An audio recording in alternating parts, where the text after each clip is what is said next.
بسم اللہ الرحمن الرحیم۔ بیوی کو نیند سے جگانے والوں، حضرت سیدنا علی کرم اللہ وجہہ الکریم کا یہ فرمان ضرور سن لو۔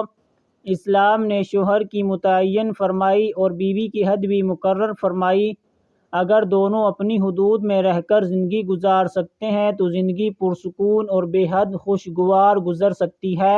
نبی پاک صلی اللہ تعالیٰ علیہ وآلہ وسلم کا ارشاد گرامی ہے، عورت جب پانچوں نمازیں پڑھے، رمضان کے روزے رکھے، اپنی شرمگاہ کی حفاظت کرے اور اپنے شوہر کی اطاعت کرے تو اس سے کہا جائے گا کہ جنت کے جس دروازے سے چاہے جنت میں داخل ہو جا۔ ایک عورت حضرت محمد صلی اللہ تعالیٰ علیہ وآلہ وسلم کی خدمت میں حاضر ہو کر عرض کی، یا رسول اللہ صلی اللہ تعالیٰ علیہ وآلہ وسلم، میں عورتوں کی طرف سے نمائندہ بن کر حاضر ہوئی ہوں۔ اللہ تعالیٰ نے مردوں پر جہاد فرض فرمایا ہے، اگر یہ زخمی ہو تو اجر پائیں اور اگر شہید ہو جائیں تو اپنے رب کے پاس زندہ ہیں اور رزق دیے جائیں، اور ہم عورتیں ان کے گھر کی دیکھ بھال کرتی ہیں، لہٰذا ہمارے لیے اس میں کیا اجر ہے۔ رسول اللہ صلی اللہ تعالیٰ علیہ وآلہ وسلم نے فرمایا، تم جس عورت سے بھی ملو تو اسے بتا دو کہ شوہر کی فرما برداری کرنا اور اس کے حق کو پہچاننا جہاد کے برابر ہے، اور تم میں سے بہت کم عورتیں ایسا کرتی ہیں۔ حضرت علی رضی اللہ تعالیٰ عنہ نے بیوی کی نیند خراب کرنے کے حوالے سے کیا فرمایا اور بیوی کے ساتھ سلوک کے حوالے سے نبی پاک صلی اللہ تعالیٰ علیہ وآلہ وسلم نے کیا درس دیا ہے۔ حضرت علی رضی اللہ تعالیٰ عنہ کو ایک مرتبہ کسی شخص نے اپنے ساتھ جانے کی دعوت دی تو حضرت علی رضی اللہ تعالیٰ عنہ نے دعوت قبول کی اور اس شخص کے ساتھ گھر تشریف لے گئے۔ آپ رضی اللہ تعالیٰ عنہ اس شخص کے گھر پہنچے تو دیکھا کہ اس کی بیوی سو رہی ہے۔ اس شخص نے حضرت علی رضی اللہ تعالیٰ عنہ سے کہا، آپ رکیے، میں بیوی کو اٹھاتا ہوں۔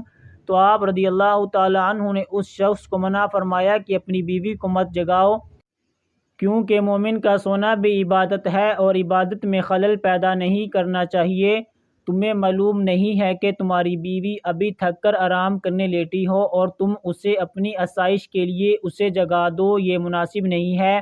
میں نے نبی پاک صلی اللہ تعالیٰ علیہ وآلہ وسلم کو فرماتے ہوئے سنا ہے کہ مومن وہ ہے جو دوسروں کے لیے وہی چیز پسند کرے جو اپنے لیے پسند کرتا ہے۔ کیا تم یہ پسند کرتے ہو کہ تمہیں کوئی نیند سے جگائے؟ ازدواجی تعلق میں سب سے مضبوط بنیاد جذبہ محبت ہے۔ یہ جذبہ موجود ہو تو میاں بیوی خوشگوار زندگی گزار رہے ہوتے ہیں اور تربیت اولاد پر اچھے اثرات مرتب کرتے ہیں۔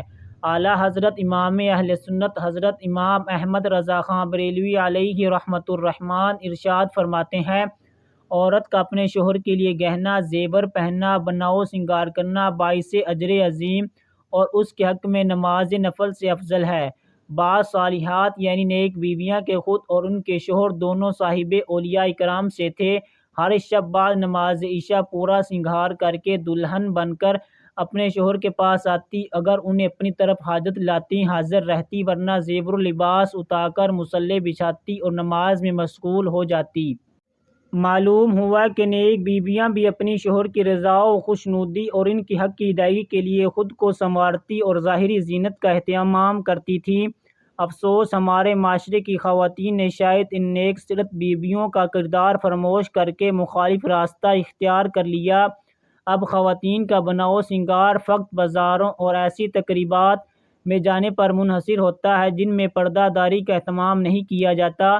یہ بدقسمتی نہیں تو اور کیا ہے۔ جن جگہوں پر انہیں پردے کا حکم ہے وہاں تو زینت کے ساتھ عمدہ خوشبوئیں لگا کر نکلتی ہیں، لیکن وہ رفیق حیات جس کے لیے شریعت کے دائرے میں رہتے ہوئے زینت اختیار کرنے کا حکم دیا گیا ہے، اس کے لیے عموماً آرائش و زیبائش کا اہتمام نہیں کیا جاتا، بلکہ معاذ اللہ اپنے شوہر سے بد اخلاقی سے پیش آ کر اپنے باطن کی بدصورتی کا کھلم کھلا اظہار کرتی ہیں۔ یاد رکھیے، شوہر سے بد اخلاقی سے پیش آنا عورت کی ہلاکت کا سبب بن سکتا ہے۔ چنانچہ حضرت سیدنا حسین بن محسن رضی اللہ تعالیٰ عنہ اپنی پھوپھی کے بارے میں بیان کرتے ہیں کہ وہ کسی کام سے رسول اللہ صلی اللہ تعالیٰ علیہ وآلہ وسلم کی خدمت میں حاضر ہوئیں۔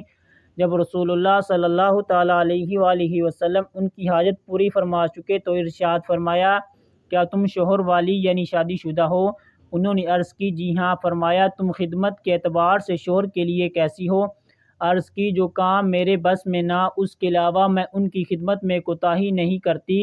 ارشاد فرمایا اس بارے میں غور کر لینا کہ شوہر کے اعتبار سے تمہارا کیا مقام ہے، کیونکہ وہی تمہاری جنت اور دوزخ ہے۔ نان، نفقہ، سکنا اور زوجیت کا اصول، بیوی کا حق اور شوہر کے ذمہ فرض ہے۔ مالی حالات کے مطابق کھانے پینے، ضروریات زندگی اور رہائش کی اچھی سہولیات فراہم کرنا شوہر کے ذمہ ہے۔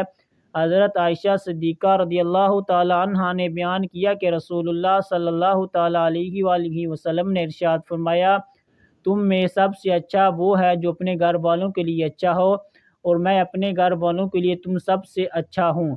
ترمذی۔ گھر کے خوشگوار ماحول کے لیے ضروری ہے کہ میاں بیوی ایک دوسرے کے حقوق ادا کریں، خوش خلقی کا معاملہ کریں، نرمی اور شیریں زبان اختیار کریں، اور اگر کوئی ناگوار بات پیش آئے تو اس کو برداشت کر لیں۔ خصوصاً مرد کا فرض ہے کہ وہ صبر و تحمل کا مظاہرہ کرے۔ عورت فطرتاً کمزور اور جذباتی ہوتی ہے، اس کی کمزوری کی رعایت کرے۔ رسول اکرم صلی اللہ علیہ وآلہ وسلم نے خطبہ حجۃ الوداع میں عورتوں کے بارے میں خصوصی تاکید اور وصیت فرمائی ان کا لحاظ رکھیں۔ اگر شوہر کے مالی حالات ناگفتہ ہوں تو بیوی کا فرض ہے کہ اس کے ساتھ تعاون کرے اور ٹھاٹھ باٹھ کے بجائے سادہ زندگی پر اکتفا کرے۔ حضرت ابو ہریرہ رضی اللہ تعالی عنہ سے روایت ہے کہ رسول اللہ صلی اللہ تعالی علیہ وآلہ وسلم نے ارشاد فرمایا کامل ایمان والا وہ شخص ہے جو اخلاق میں اچھا ہو، اور تم میں سے بہترین وہ لوگ ہیں جو اپنی عورتوں کے حق میں بہتر ہوں۔ حضرت عائشہ رضی اللہ تعالی عنہا سے روایت ہے کہ نبی پاک صلی اللہ تعالی علیہ وآلہ وسلم نے ارشاد فرمایا کہ جان لو کہ تم نے سب سے بہتر وہ جو اپنے گھر والوں کے لیے بہتر ہے۔ حضور نبی کریم صلی اللہ تعالی علیہ وآلہ وسلم نے ارشاد فرمایا تم میں سے بہتر وہ ہے جو اپنے اہل کے لیے بہتر ہے۔ ترمذی۔ نیز ارشاد فرمایا جب تم خود کھاؤ تو بیوی کو بھی کھلاؤ، اور جب خود پہنو تو اسے بھی پہناؤ، اور چہرے پر مت مارو، اور اسے برے الفاظ نہ کہو، اور اس سے وقتی قطع تعلق کرنا ہو تو گھر میں کرو۔ ابو داؤد۔ اور یہ بھی فرمایا سب سے بدترین انسان وہ ہے جو اپنے گھر والوں پر تنگی کرے۔ عرض کی گئی وہ کیسے تنگی کرتا ہے؟ ارشاد فرمایا جب وہ گھر میں داخل ہوتا ہے تو بیوی ڈر جاتی ہے، بچے بھاگ جاتے ہیں اور غلام سہم جاتے ہیں، اور جب وہ گھر سے نکل جائے تو بیوی ہنسنے لگے اور دیگر گھر والے سکھ کا سانس لیں۔ معجم اوسط۔ جب رسول کریم صلی اللہ تعالی علیہ وآلہ وسلم جب اپنی ازواج مطہرات کے ساتھ ہوتے سب سے زیادہ نرم طبیعت، خوش طبعی اور مسکرانے والے ہوتے۔ کنز الایمان۔ ام المؤمنین حضرت سیدنا عائشہ صدیقہ رضی اللہ تعالی عنہا فرماتی ہیں کہ سلطان مکہ مکرمہ سردار مدینہ منورہ صلی اللہ تعالی علیہ وآلہ وسلم اپنے کپڑے خود ہی سی لیتے اور اپنے نالین مبارکین گانٹھتے اور وہ سارے کام کرتے جو مرد اپنے گھروں میں کرتے ہیں۔ کنز الاعمال۔ اور ایک بار حضرت عائشہ صدیقہ رضی اللہ تعالی عنہا نے پیالے سے پانی پیا تو حضور نبی مکرم صلی اللہ تعالی علیہ وآلہ وسلم نے پیالہ لے کر اسی جگہ منہ لگا کر پانی نوش فرمایا جہاں سے ام المؤمنین نے پیا تھا، اور ایک مرتبہ آپ رضی اللہ تعالی عنہا نے ایک ہڈی سے گوشت نوش کر کھایا تو حضور نبی رحمت صلی اللہ تعالی علیہ وآلہ وسلم نے ان سے لے کر وہیں سے گوشت ناول فرمایا جہاں سے انہوں نے کھایا تھا۔ شرح سفر السعادہ۔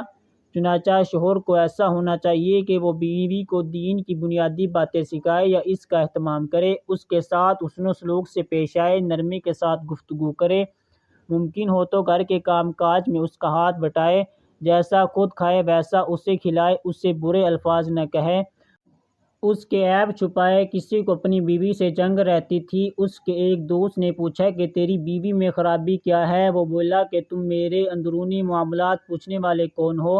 آخر اسے طلاق دے دی۔ اس سائل نے کہا کہ اب تو وہ تمہاری بیوی نہ رہی، اب بتاؤ اس میں کیا خرابی تھی؟ یہ بولا وہ عورت غیر ہو چکی، مجھے کسی غیر کے عیوب بتانے کا کیا حق ہے؟ مراعات المناجی۔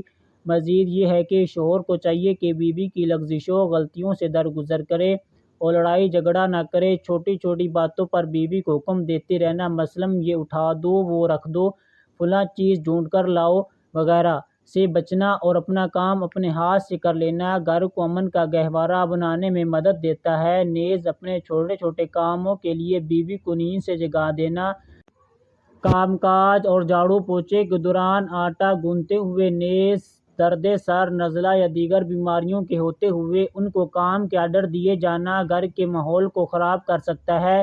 اللہ تعالیٰ ہمیں باکردار مسلمان بننے کی توفیق عطا فرمائے۔ اللہ تعالیٰ ہم سب کو 5 وقت کی نماز باجماعت ادا کرنے کی توفیق عطا فرمائے۔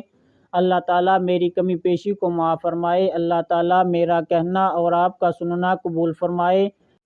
تمام دوست اللہ تعالیٰ کے 99 پاک ناموں میں سے ایک نام کمنٹ میں لکھیں۔ اللہ تعالیٰ ہم سب کا حامی و ناصر ہو۔